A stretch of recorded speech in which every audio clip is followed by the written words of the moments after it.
Do you think you did well in your rookie draft? Well, think no longer, because the bros are here to give you their average take on your picks. It is time to get average.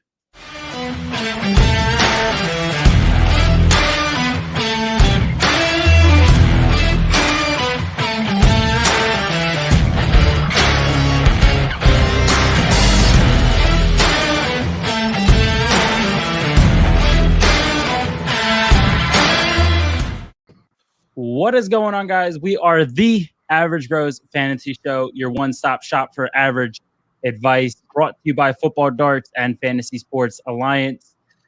I am always here with my below average brother, Kevin, and we are being blessed with the godfather himself, Brian. I wouldn't say blessed. Yeah. Definitely not.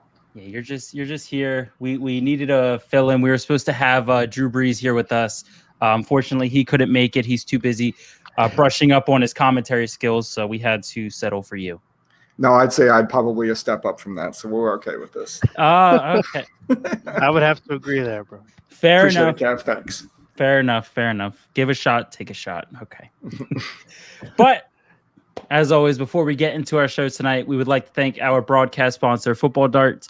Football Darts is a dart game that combines the skill of traditional darts with the strategies of American football. This innovative dart game is played on a uniquely designed multiple target dartboard.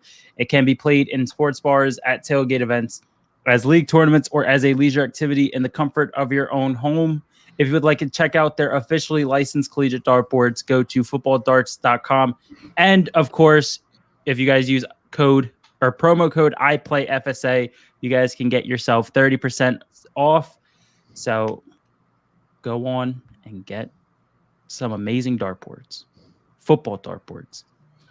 And if you like the show, please like, share, and subscribe to the show, and follow us on all of our social media outlets you see here at the bottom of the screen, as well as check out our website, fsa-fr.com, as well as head on over and check out Brad, Josh, and Eric on the Empty Wagon Show Saturday morning at midnight Eastern Standard Time. So tonight we are diving into the rookie drafts amongst all of FSA, Alpha, Bravo, Charlie, and Delta. Yeah. Kevin. Yeah, Kevin, you can take it away. Yeah, as everybody knows, our initial or inaugural rookie Dynasty drafts kicked off last year, a 28-round full roster, which means that this year we had our 4-round rookie draft, a rookie and free agents, I should say, because there will be a few that pop up within the draft.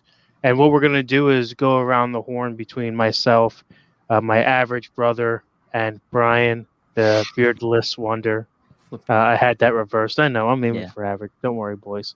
We're going to go around the horn and give our opinions and give some grades and advice, some thoughts on your picks and your teams for all 4 of those leagues, Alpha through Delta.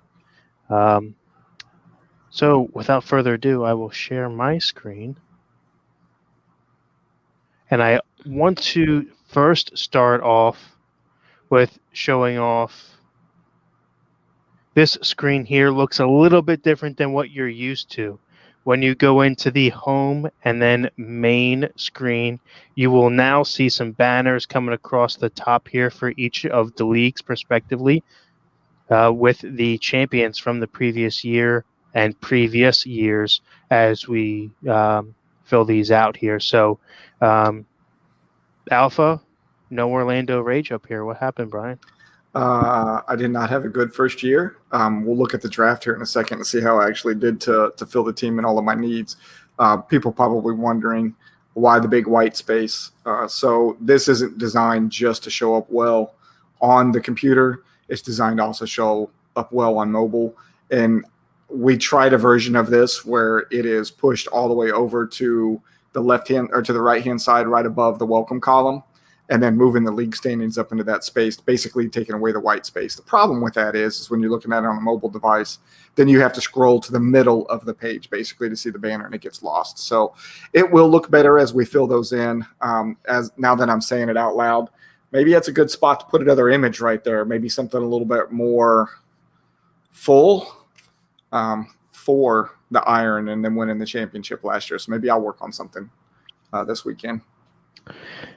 So if you are wondering how to go back and revisit your old drafts, what you do here is it is saved under the draft button here.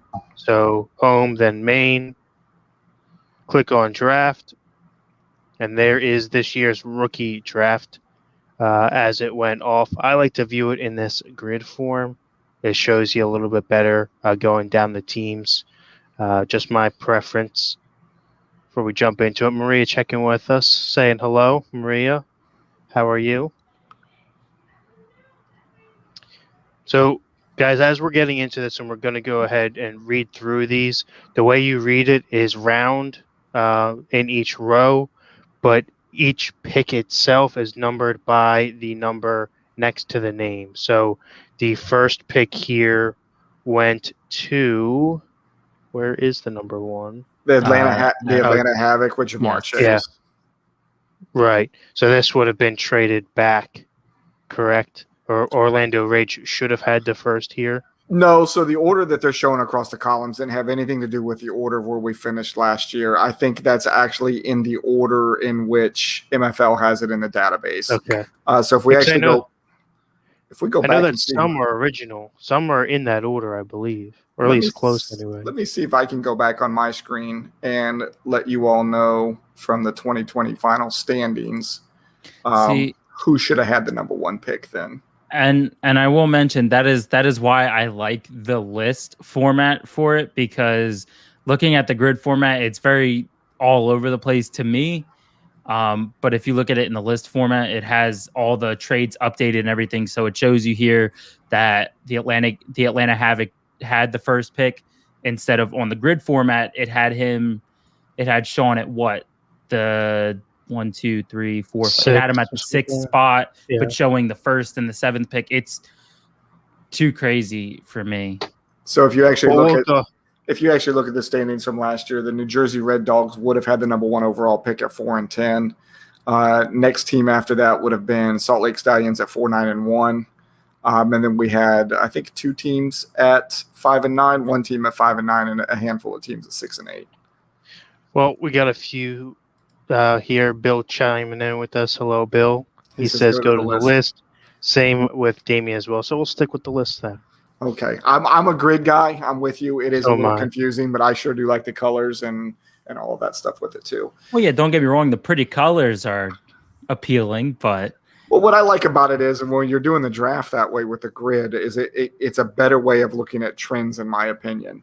Where are the runs coming from by position? When you start seeing reds come together, you having the run or the quarterback runs and stuff like that. So I do like that.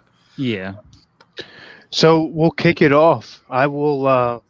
I'll send this one first to our guest of the hour, being your rival, if you will, in the Atlanta Havoc, Jamar Chase, going number one.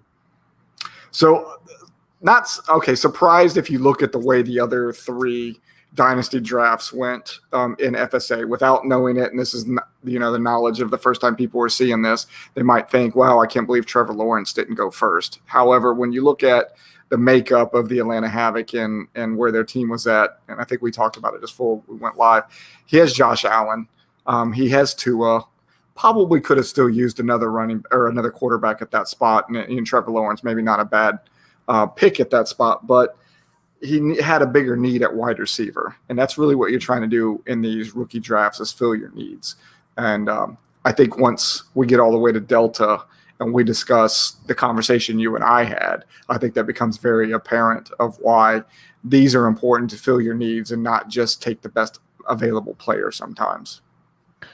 Now, Josh, question for you. Do you think if you were in this position with his team that you may have gone Lawrence and tried to trade off somebody like Tua as a backup there they get the value out of it, or you think Chase at 1 filled his needs better than what he would have got back? So I'll say that I have a little bit of faith in Tua. I mean, last season was a little bit of a dud for him because of Fitzmagic being there and constantly handing the ball off to either or QB. So I think this season you really got to just kind of stick with him. I mean, it is a dynasty after all.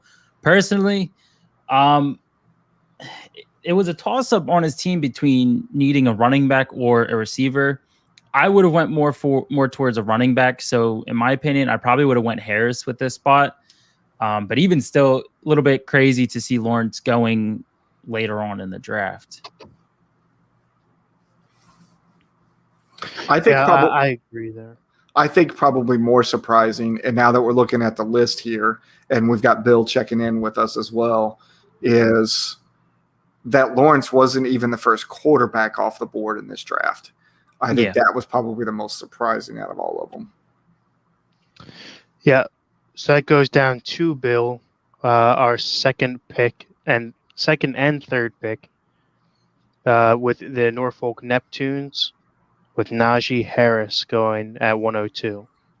So we've got him on right now. I don't know if he'll be out there to be able to type to us or whatever. Tell us kind of what he was thinking. Was that a need to be filled? And then at number 3, why Trey Lance and not T-Law? So to me, I would have probably went both quarterbacks. I mean, if you look at his quarterbacks, he has Joe Burrow, Joe Flacco, and Jarrett Stidham prior to getting Trey Lance. So you have one actual starter on your team, and just the fact of it being a super flex, having that second quarterback, and then someone backing him up that's reliable if need be. I probably would have went 2 quarterbacks with these picks here. And I mean, if you look at his running backs, he had Aaron Jones, Damian Harris, Tony Pollard surprisingly put up a decent amount of points last season. I don't whether that carries over this year. Probably not with a healthy Zeke. Yeah, if Zeke stays healthy, no. But I mean, if it reverts to injuries again, then yeah, he's always been a great backup. So, and Bill said he went with Lance for the more upside, and I get that. If you're playing the long game, that's a very good possibility. Not even sure if he's going to be a starter there or when he could be a starter there. At least you knew with Trevor Lawrence, he's going to be a starter on day 1. Yeah, I see Bill's point. So if Bill's pick was Sean's pick, I would understand that. If he saw more upside in Lance and took Lance as his quarterback, having Allen and Tua, I get that. But when you only have one day 1 starter, we talked about this with your picks in Delta. Yeah. I mean, that's got to be addressed eventually, probably through trade. So if you have extra quarterbacks, please hit up Bill. He'll probably entertain them. Yeah, definitely. He did say he traded Kamara while he was worth something for a new rookie. So I don't remember what the deal was that went down in that for him to get rid of Kamara. I don't remember and who that was with. I want to say it was with Atlanta Havoc. I want to say he made that deal with Sean. We'd have to go back. Maybe he'll even chime in and let us know. But okay. So we've kind of talked all around picks 1 through 5, except for number 4 with Travis Etienne. So Memphis Maniacs, definitely probably not online with us right now. He should be asleep over there across the pond. But is that a need? Is he the next best running back after Najee Harris? Is Najee Harris even the best running back? I would say that Harris was the best back, and obviously since this is post NFL draft, we knew that Harris is going to be the clear-cut starter and cowbell there, basically. I mean, they don't really love anyone else there, Snell or I forget who else they brought in, but he's going to be their day 1 starter. And he has comps to Le'Veon, so to bring him in, it's a no-brainer there. So I do like that pick. He made one good first-round pick. I'll give him that much. But as far as NTN, a little bit surprising because he's going to be a committee guy. And probably surprising to see this because this is going to be pre-news on him taking snaps at receiver. So it's questionable. Questionable at this point, but does have upside there for him. I mean, he is a decent back. I look at it this way from a team standpoint, from a Jacksonville standpoint. They owe nothing to Robinson right now, but the way he came onto the team. So if ETN does work out, then they're not hurting themselves by any cap hits or anything like that by letting J-Rob go. Yeah, I definitely agree with at least taking a running back at this spot. He's pretty much booked up on all other positions, quarterback, wide receiver. So who was his top running back outside of Etienne coming in? So outside of Etienne coming in, he had Melvin Gordon, Darrell Henderson, Leonard Fournette. He needed a running back. Yeah, to me, and Najee Harris is already gone. And Najee Harris is already gone, so maybe not such a bad pick. Because his quarterbacks are Justin Herbert, Carson Wentz, Taysom Hill, and Mason. I got hit in the head too many times by the helmet. Rudolph. And wide receivers, Michael Thomas, Devontae Adams, decent, Scary Terry, decent amount of guys there. So speaking of Mason Rudolph, we actually have news out of that camp. He is trying to become the starter 2022. He says, my goal is to start for the Steelers in 2022. Well, heck, it depends on what the injuries happen with Big Ben. He could be at least a starter by the end of this year. Yeah, I think it's going to happen. His brain's still scrambled. If not this year, then definitely next year. I mean, he's got who is it? Dwayne Haskins to compete with.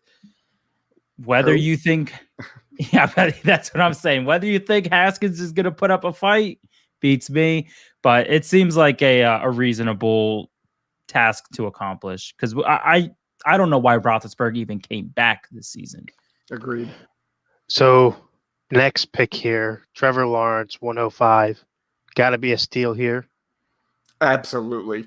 If you look across if you look across not just FSA's rookie drafts, but probably all rookie drafts and dynasties across everything, I would say he had to be 101 or 102 in probably just about every single draft that was out there. So to get him at 105, absolute steal. I mean, he's in pretty good company. I believe he's the highest rated quarterback to come out of the draft since Luck, and Luck had been the highest rated since Manning. Yeah, pretty good company to be in. So, yeah, I really like this pick. I mean, to be fair, he probably could have needed a running back. His top running back is Saquon, followed by Devin Singletary. So, but with Trevor Lawrence falling to 105, you can't really beat that. Yep. And let's see what Damien said here. He said, and someone had to trade up to take him there. Yeah, they did. And I don't remember what the trade was there. So pick traded from Orlando Rage, but it was one that maybe I had already done with Atlanta Havoc. It's hard to tell where all of those went around to. I mean, even if we go back to the grid and look at it, it probably confuses people even more. So where all that came from, don't know. But for him to be able to go up to 105 and get it, who sat there in 105 before? Would anybody know? I mean, we'd have to probably do a little bit of a trace back tree. Orlando Rage. Yeah, looks like they just jumped once because you know what it was? That was the deal that I moved back one spot, and I think I ended up with Derek Carr from Atlanta Havoc. So if you look on my roster right now, if you look at my roster right now, and if I've got Carr on this team, that was the deal. I had the 105, and Atlanta Havoc moved me back one spot, and gave me Derek Carr. Yeah. Yeah, you do have Derek Carr. Then Damien says again, I believe for the third time here, value over need. Yeah. I would say to a point, though. I mean, if you have a desperate need and there's close value there, go up and get your guy type mentality. But again, Trevor Lawrence is too big of a value. I do see your point there to go take him. But not always the case, I will say. Speaking of the rage and going up to get their guy, Zach Wilson, So it wasn't even quarterback about for the Jets. Yeah, it wasn't even about going to go get my guy, and it has nothing to do with him being a quarterback for the Jets. I needed a quarterback. Had Trevor Lawrence fell all the way to me at 106, let's say, I wouldn't have taken him. I just don't believe the hype of Trevor Lawrence. And Trey Lance was already gone. And I needed somebody who was going to – now we're going back to what we said, the argument a few minutes ago was a guaranteed starter, right? We know Trevor Lawrence is going to be a guaranteed starter. We know Zach Wilson's going to be a guaranteed starter, and that's really why I grabbed him. I definitely – go ahead. Damien says you trade for need, you draft for value. Yeah, I definitely agree with your pick here. Whether it was Zach Wilson, Trevor Lawrence, I really like your pick. I mean, running backs is pretty solid. Nick Chubb, and then what helps you is that Bernard isn't there no more. So Mixon is kind of there by himself, which should kind of put a fire under his butt. So yeah, I definitely think that taking a quarterback here was the right choice for you. Atlanta Havoc comes in with Kyle Pitts. So they've got that gives them 2 first-round picks so far. Jamar Chase and Kyle Pitts. Kyle Pitts falling to, 107. Pretty decent value there, especially with it being a tight end premium. No arguments over this one, I would assume. No. The fact that you got Jamar Chase and Kyle Pitts, so far front runner for me. Then we have Justin Fields going at 108. Next quarterback off. Probably projected to be the Bears starter by the end of the year. Not a bad pick here, especially in a super flex. You never know. Always good to have the younger talent there. Oh, he definitely needed a quarterback. Jeez. So Gardner Minshew most likely isn't going to start. Unfortunate for him. Minshew Mania is coming to an end because of a overhyped rookie coming in and taking his spot, followed by having Lamar Jackson. Good solid piece there. And then his third guy is Deshaun Watson. Probably not going to play this season. So he definitely 110% needed a quarterback. And I don't think the Justin Fields pick is a bad pick at all. So much to the point where I despise Ohio State. And I don't think that their quarterbacks ever do well in the NFL.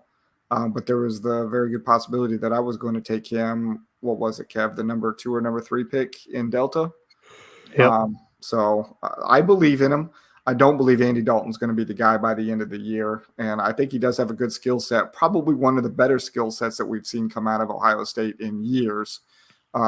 He might have a chance. And I think being in Chicago and then bringing back Allen Robinson was a big help too. For a guy going there, he needs somebody like that to be able to throw the ball to. So to me, it kind of at this point in the draft, it comes down to Justin Fields or Mac Jones. Puke emoji. I mean, I can't really answer that. I'm a little Jarrett vested. Stidham, Cam Newton. I mean, to be fair, it's the same situation as Chicago. Yeah. It's agreed. Surprising pick here. The Northern Kentucky River Monsters get back-to-back picks. After going quarterback with Justin Fields, they go running back with Javonte Williams for Denver, who have options there already. Do we think that this could be a thing? I think it's a thing. I don't think that there's anybody in Denver that's going to be that's going to start over this guy. Okay. Melvin Gordon. He's old. Mario checks in with us and says Fields over Jones all day, air day. Thank you, Mario. Thank you, Mario. Appreciate it. I think the only person that would disagree with you is Kevin. Oh, that's the. I didn't disagree. I just said I'm biased. Yeah, I mean, we to know. be fair, I'm gonna be that thorn in the side. I'm gonna say Ian Book over Fields and Jones. Wow. He definitely needed a huge overhaul on quarterback and running back. So I And if you mean, skip down a little bit, he even fills out his running back or his wide receiver room. He goes up and he has 3 first-round picks. Just notice this one here, Jalen Waddle, to that is play opposite. probably He's going to play opposite of Devontae Parker. So, and reunites with Tua, who was his college quarterback. So, good pick there too. yeah. I definitely feel bad for the Northern Kentucky River Monsters. I mean, Deshawn Watson probably not going to play this year. James Conner gets traded and is now splitting workload. Mike Davis had one good season. The only real upside running back I see on his team is J.K. Dobbins. Well, Mike Davis is going to be the starter, right, for the Falcons. I thought they. So that's I sure hope so. I thought they still have no knees Gurley. They do. Yeah, he's got no knees. What do you want from him? Yeah. No, I thought Gurley was being looked at by the Lions, Was, yes. Yes. which means that he's a free agent. Restricted? I don't think so. I don't think so. So we have a question. Damien asks, better quarterback stack to own right now, Cam and Jones or Dalton and Fields? Dalton and Fields. Cam and Jones. Get out of here. Here's why I'm going to say Dalton and Fields in this one, because I don't care about that stack. I'm looking at about who's around them. So minus the 2 tight ends that New England just picked up, tell me who else is on that team that's worthy. And don't mention any of the running backs or wide receivers because they're not. Damian Who? Harris. Flegg. Damian Harris and Keel Harry. You mean a bunch of number 2s. Got it. All right. So now, Cam Newton had 12 rushing touchdowns last year? and how many did he throw? He's a quarterback. He's not supposed to have that many rushing touchdowns. All right, that's not fair because I don't think he threw any. I think it was single digits, right? Something like that. Maybe it was 10 or 11. But I think just because of that, I mean, when you look at everybody else there, Chicago still has Robinson. They got Cole Kmet. I think he's going to be a good tight end this year, especially if Fields sees the field, because the young quarterbacks love throwing to a tight end because it's a nice dump off for them.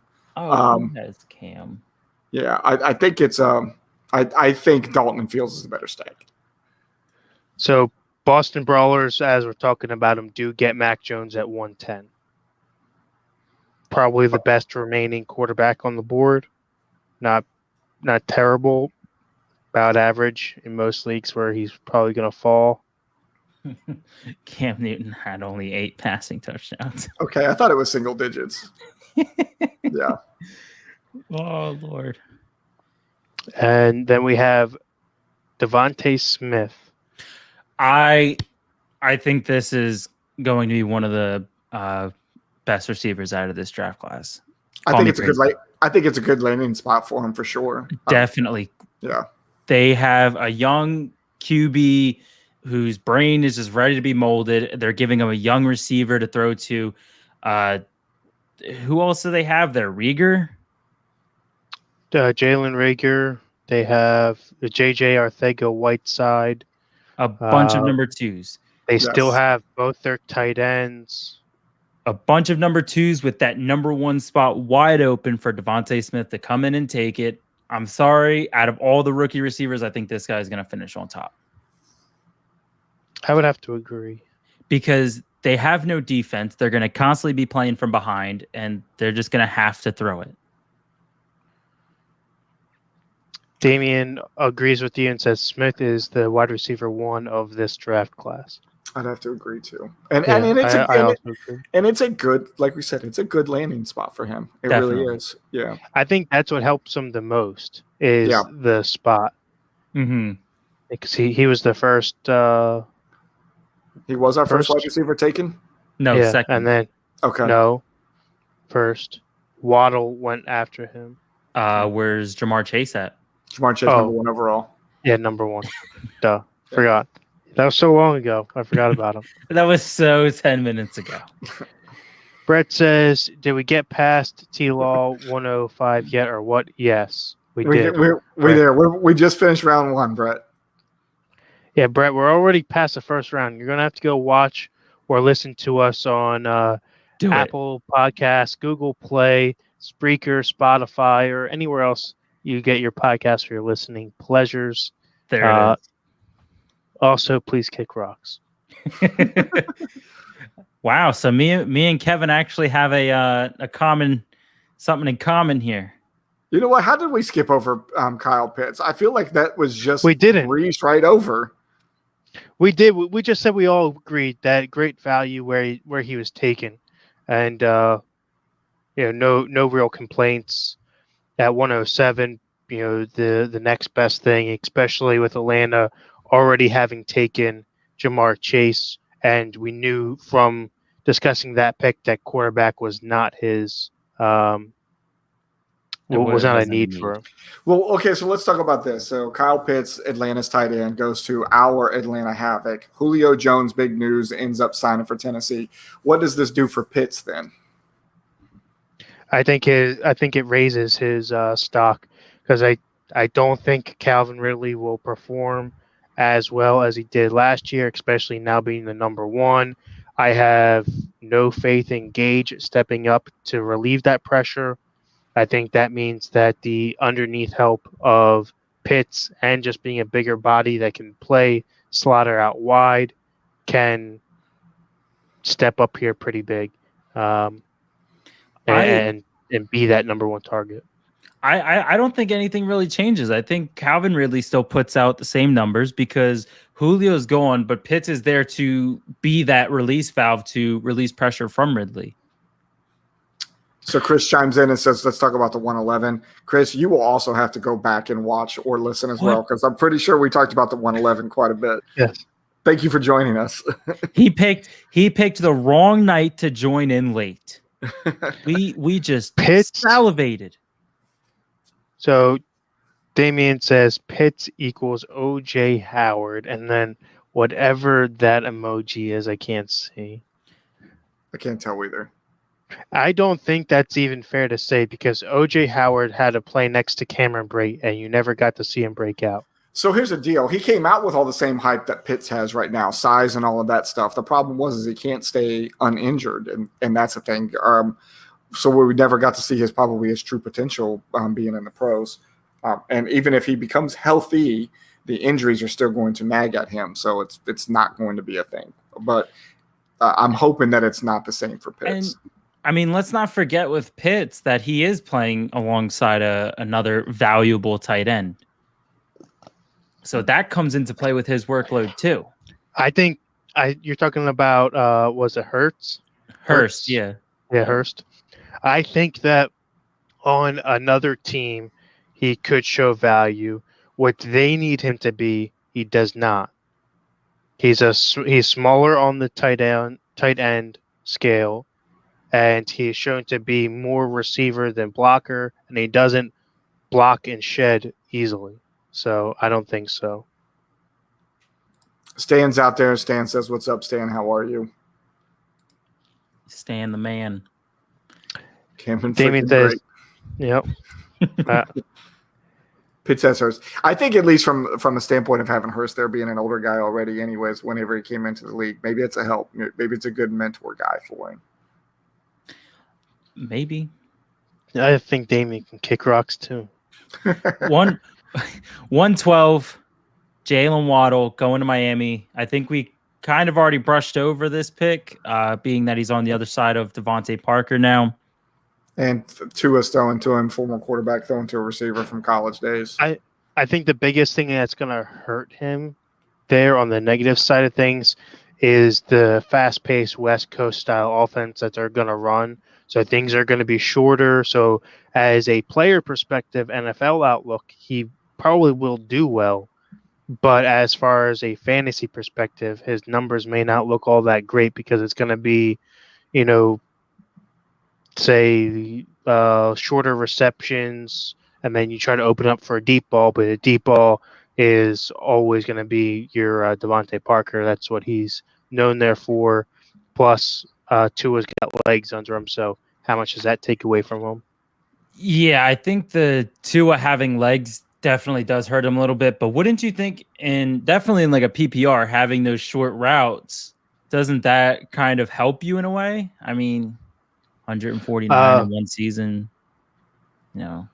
Damien says that they also have Will Fuller, which I had forgotten about as well. Yep, I sure did until you just said it too. Isn't he suspended or something? I think he's only got to serve one more game. Yeah, he started the suspension last year. Yeah. Okay. So then we get into the second round. We're kind of up against time. I doubt we'll get to all four tonight anyway. So we're going to kind of pick through some of the better picks here. Imagine we were getting through all four leagues tonight too. Yeah. Yeah, I don't know about no 2-hour long episode. No, not happening tonight. We're gonna keep it at 60 minutes for sure. So as we go through here, Trey Sermon, running back for San Fran. I don't like it. No, any running back from San Fran, keep it as far away from me as possible. So the only thing that helps him right now is they did have a running back go down and get hurt, I believe. Yeah, I think ACL tear today, I think. Yeah, somebody got hurt out of their backfield. I forget who it was. It might have even been a receiver. I can't remember. But regardless, they've got like 6 running backs. So, plus the one that their most dependent running back is a fullback in Kyle Juszczyk, who's their touchdown guy anyway. So, it's just a whole mess there. I would not have gone this route, but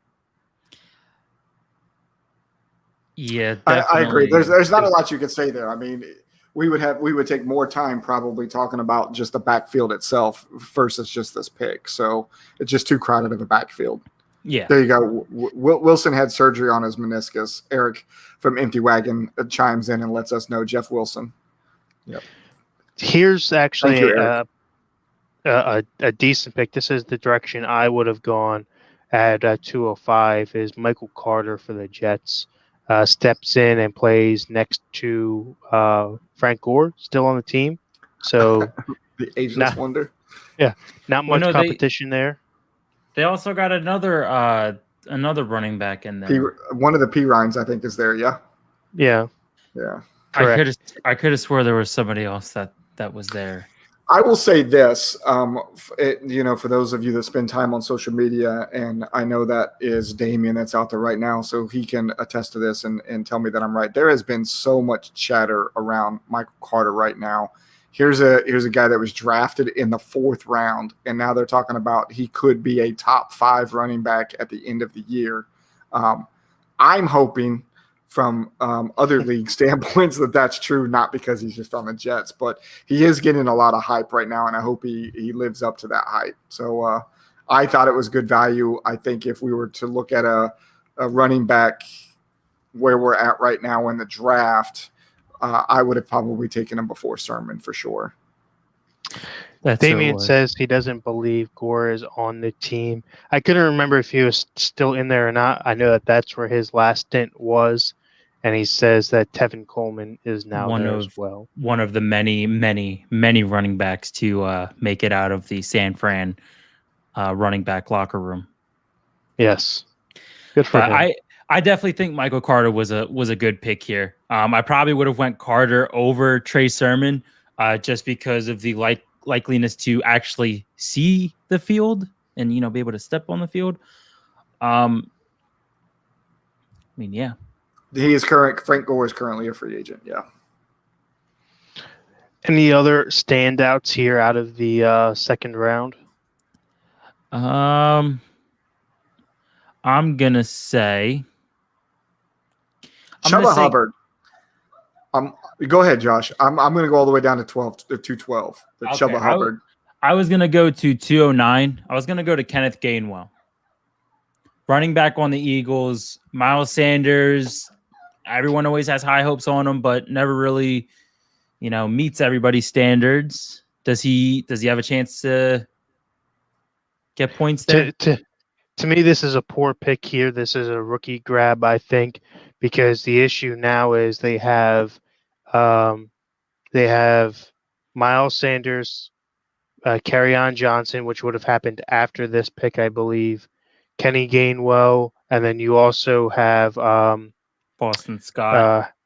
Boston Scott and Howard comes back. So you got to imagine somebody that's too full of a locker room. One of them probably won't make the team. Being a rookie, Gainwell will probably make the team. You'll see one of the other backs go down, but to pick which one it is going to be pretty difficult to do. And anyone that remains on the active roster is going to see limited time, being that they have a pretty nice 1-2 punch with Kerryon being there now. If he can stay healthy, that is. Sure. I'll go with Brian's pick, 212. 212, and here's exactly why I say this. I'm going to pull up Eric's mention here. CMC's handcuff is never a bad play. So Mike Davis is no longer on the Panthers. He's now with Atlanta. So who's the next person up? So I think for a lot of people who are drafting him in rookie drafts right now or in really deep startups are doing this in case he goes down, he being CMC goes down again, and now you've got the backup to him. So I think that's a great pick at 212. Here's another one that I just don't quite understand is 210, Elijah Mitchell, San Francisco running back. Yeah. Damien said something really great there. Yeah. I'm sorry, but you guys who are taking San Fran running backs must be looking very into the future. I would agree to some extent exactly what Eric says here, saying that Eagles also have a very crowded backfield too. You guys already mentioned it though, right? So two teams I probably would have avoided taking any players from just because the backfield and you don't know what it looks like. At this point, you're looking for guaranteed starters that are coming out of this draft. And, we say this in the NFL draft as well, that third day of the draft, when you're looking at rounds 4 through 7, these are guys that might not even make the team, right? For us, we're looking at guaranteed starters probably in our first 2 rounds. And then, we're hoping for those players that we're picking in rounds 3 and 4 for depth maybe in the future or something like that. So, yeah, I probably wouldn't have touched either one of those 2 teams in the first round.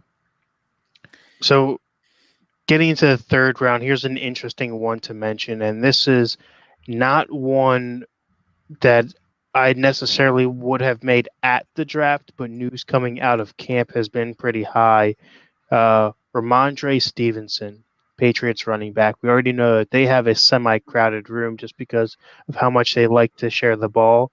And not having known who this guy was, I didn't watch the draft, 100% honest there, didn't know who this guy was. And then I looked into it, and now he has comps to LeGarrette Blount. Somebody that's can be a true bell cow and your 3-down back, your guy that's gonna basically bull rush the middle and short yardage, get you your 10 to 18 touchdowns a year, and be a little bit shorter on the yardage side of things. But it is now coming out that he could challenge to push for the second back job and get Sonny Michel out of the picture since he's been battling the injury. Some of the picks that I like in this round, third round, are the 2 tight ends that were taken, the first 2 tight ends that were taken in this round, Pat Freiermuth and Hunter Long. I like both of them just because they came from great tight end producing schools, and I think both of their landing spots were really good too. You've got Freiermuth going to Pittsburgh, and then you got Hunter Long going to Miami. Even though we do have Gesicki in Miami, I don't think there's a reason why that they couldn't support 2 tight ends there. So I like both of those. Definitely adds depth to those FSA teams and possible good starters, maybe not this year, but for next year for sure. Yeah, Evan, go ahead. No, I was going to pass it over to you. Anything you see here? I was going to go on with the 308. Kyle Trask, Yep. Tampa Bay. I think it's a really good future pick. Like, pick now, reap the rewards down the road. I mean, how much longer is Brady going to last? And then once Brady's gone, he possibly steps in and is just handed this arsenal of weapons as long as they are still there as well. Gronk's probably going to be gone with Brady as well. But even still. Yeah, I have to agree with you here. I said the same thing at the time of the drafts. Tom Brady only has 2 years left now on his extension or whatever you want to call it. If he plays out those 2, we'll have to see. I believe that puts him at his goal of 45 overall age in the league. But Kyle Trask, very similar play style to Brady, has a little bit more mobility, but does have a little bit of a bigger arm. So not somebody back to sit behind. And if you're only holding them 2 years plus a 3rd round value, to me, makes a whole lot of sense here and a good overall pick. And I think the guy taken just above him, too, at 307, Kellen Mond, was also a very good pick there as well, because there's nobody really behind Kirk Cousins right now. So if something happens there, they've got a good backup in him. And it's also Kellen Mond has somebody good to learn off of. You know, whether you believe Kirk Cousins is a good quarterback or not, he's definitely a good mentor. Yeah, the only issue there is going to be Kirk Cousins is kind of that tier 2 type quarterback. He's not going to light the world on fire, especially come fantasy, but definitely somebody that's going to fall in your top, if not in your top 12, your super flex region. So they're not really going to look to move away from him. Plus, he had that big guaranteed money deal.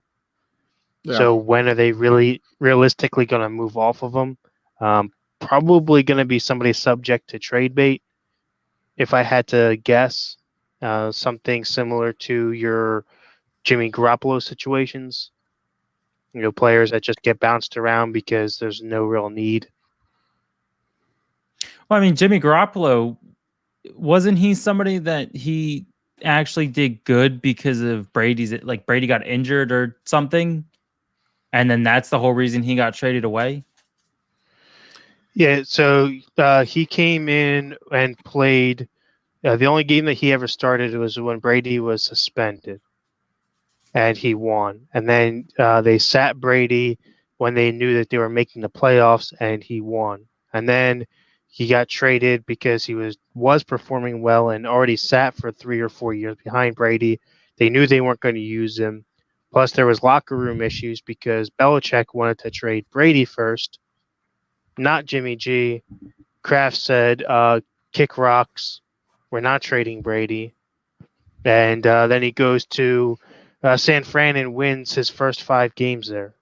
So for a while, at least at the end of that season, he was unbeaten, and there was all kinds of rage around him. Then 2 seasons in a row, he battles injury.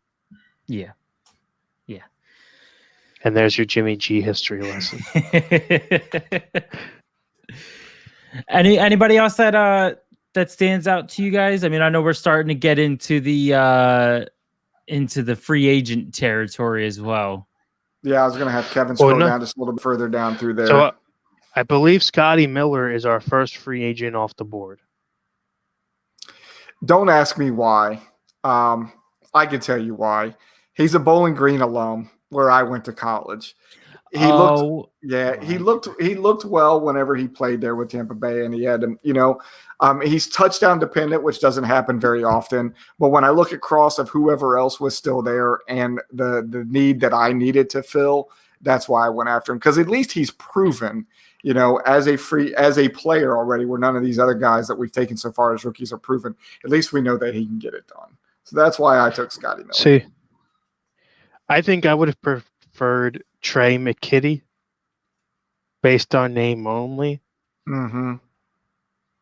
You got to fill out your roster with a McKitty once in a while. There was another draft. Was it this? There couldn't have been this one because I didn't have another pick after this, or did I? I did. So this was the draft. So Brad took McKitty just before I took Atwell, which was what I took at 409. And I was eyeballing him and thought, I'll go ahead and take Scotty Miller here. Thinking maybe somebody else would look at him too, because I think when you looked at MFL's list at that time, Scotty Miller was pretty high on the list. And when you look, there isn't another wide receiver taken for a little bit, right? Until we get back down to Atwell. So I thought, well, McKitty will still be there whenever I get down to it again. And when Brad sniped in front of me. So it's interesting to see that there had only been 3 free agents taken. Scotty Miller, the other Pirine, as we shall now call him, and where'd he go? I only see 2. Might have been just those 2. I thought I saw one more.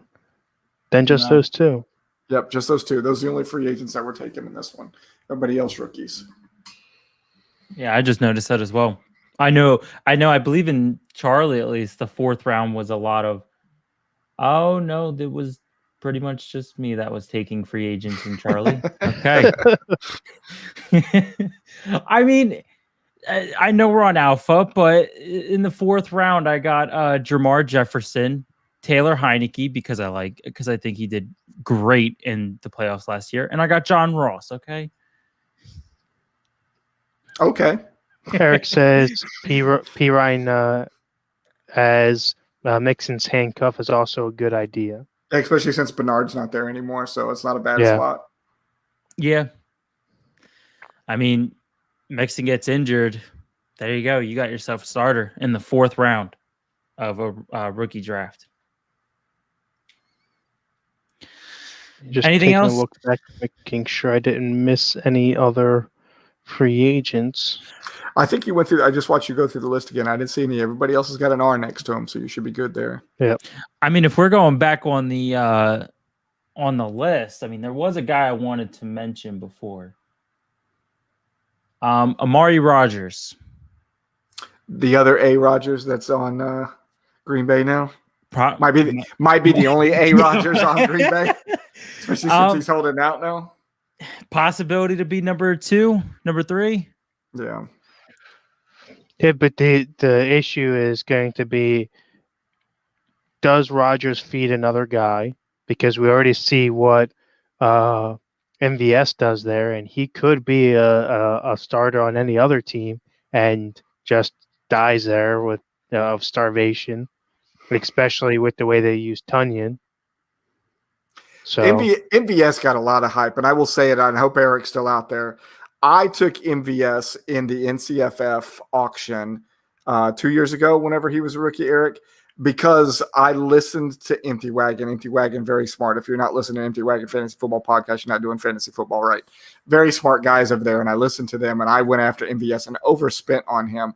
The problem with where he's at right now on that team is you don't know what week he's going to get the good points. He's going to get you 1 or he's going to get you 21, and you can't ever pick the right week with MVS. Well, I'd be careful now because I remember on the sleeper app, Tunyon is listed as a tight end and wide receiver. So watch out. Really? Tunyon's going for number 1 tight end, number 2 wide receiver. So it's a possibility. We've seen crazier things, like ESPN having Taysom Hill listed as a tight end still in the week he was the starting quarterback. Turned into a super flex. Well, they don't know what he's playing as. They'll have a who's their starter, by the way? Still nobody.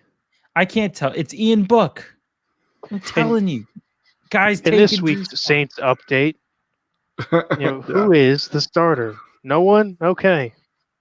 In this week's Saints update, Sean Payton just finds out that Drew Brees retires. Well, we have a consistent year-long what Denver looked like the week that they didn't have a starting quarterback in the Saints for a whole year. Wasn't their backup potential? Wasn't their next backup a receiver? Who? Yes, they ran. Yeah, they ran out of quarterbacks, and they said, "Hey, but if if you've got to come out, we got to put this guy in there. No, that's what happened. The game that Denver played the Saints, they had a wide receiver playing at quarterback because I believe he played in college or high school or something like that. Yep. And he just did awful. He completed one pass the whole game. Yeah, he had like one pass for 9 yards, but then only had like a completion percentage of like 10. Yeah. It was, I felt bad. No Damien Twitch says love. no Twitch love. Well, I don't know Damien's what he's there. referring. I could see his logo being on there on Twitch. We appreciate you being over there, Damien. Thank Damien, you. you're on Twitch. I don't understand what you mean by that, but well, that about wraps it up for us. We only got through the one in the hour, which means we'll be visiting this again next week. Back to these drafts. We were hoping to get into Echo and Foxtrot, but that will be pushed out some time. I assume once we get back to our regular schedule, being that we only have one show next week again, or was it just this week? So if you guys want to run next week, you can run next week. I'll run next week as well. So we can get 2 more down if you want. We will not be on air with Phonetic Real broadcast tomorrow. Even if the weather doesn't hold out and there isn't a baseball. So I'm going to the Augusta Green Jackets game tomorrow night. Be the first game that I've got to go to this year. But it's been raining like crazy here in Georgia. And we got a 30% chance tomorrow as well. So if the game happens, I'll be there. If the game doesn't happen, I still won't be on here. So night off for the Fanatically Real broadcast. So this week, Empty Wagon is also off as well as they are prepping for divisional previews. Good deal. Good deal. All right. It's actually good that we got this out in the open now. I was actually just about to ask you guys what you guys planned on doing tomorrow. But I already know Kevin did say something to me probably, and I have just been too busy with killing myself at work. So in one ear and out the other. So if anything, Bravo next week, Kevin. That is correct. And Brian, on with us again? If you would like me to, you guys let me know. If you guys want to get Bravo done on Tuesday, we want to do Charlie on Wednesday, we could do that. I'm pretty sure that we can probably do some league updates next week as well. So if you only want to do Bravo on Tuesday, we focus on the leagues on Wednesday, because we have picked up 4 or 5 new people since the last broadcast. We've picked up 3 brand new ones. One returning person from 2020, 2 brand new people in redraft, and 1 new DOD person. So we'll probably have more updates. 2 new DODs, yep, since the last time we were on. That's true. I would just like to address it now. Damien, we do see your guys' comments. I mean, Kevin pretty much runs the comments, so that's between you and Kevin. That is true. I do run the comments, but we've got other business to handle than to read off what you guys are blabbering about half the time. So when you drop something good, I'll put it up. Don't worry about it. I got you. All right, gentlemen. Chris, still crying. Checking in. All right. Thanks, Chris, for the update. Let's get out of here. Let's wrap this thing up. So no show tomorrow, no show Saturday. So that means that you guys can catch us here next week on June 15th at 8:30 p.m. If you are unable to watch us live, check us out on Anchor, Apple Podcast, iHeartRadio, Stitcher, and patented by my below average brother Kevin. Anywhere you can find us for your listening pleasures. Thank you guys for watching the Average Rose Fantasy Football Show, sponsored by Football Darts and Fantasy Sports Alliance.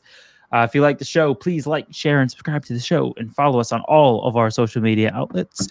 And before we head out, I want to give a special thanks to all of our sponsors: QB54, Monkey Knife Fight, Nature Coast Tailgating, Cranky Veteran Candle Company, Shalom Mel's Boutique, Finger Lakes Mercantile, Southern Sirens Sugar Scrub, Redwood Durables, and of course the Recast, who are the official music of FSA. Brian, I saw your little nods of like, yep, okay, yep. You caught all of them. I think I think Kevin's been working on a couple new ones for us as well, so we're gonna have to bring those up in the next couple shows. Yeah, we do have 2 other ones that have not been mentioned through there, but we're working things out with those guys still. Love to support all of the businesses, small businesses, veteran-owned businesses that you mentioned there. So, yes, definitely love to support anybody that decides to support us. Eric, sure will. We'll send it over to you. Yeah, one of us will. Most likely will be one of them too, because lazy. I got a case of the lazies, okay? And we'll get it over to you. Pretty much a constant thing. Everyone, either of you final words? That's about it. No. For myself. I'm glad we got to do this tonight. I know it is. It was amazing to have you on here with us, and I'm surprised not once did anybody notice They didn't say anything. I'm not going to say anything. No. I'm wrapping it up. Everyone have an amazing night. Enjoy the rest of your week. Friday's almost here. Stay average.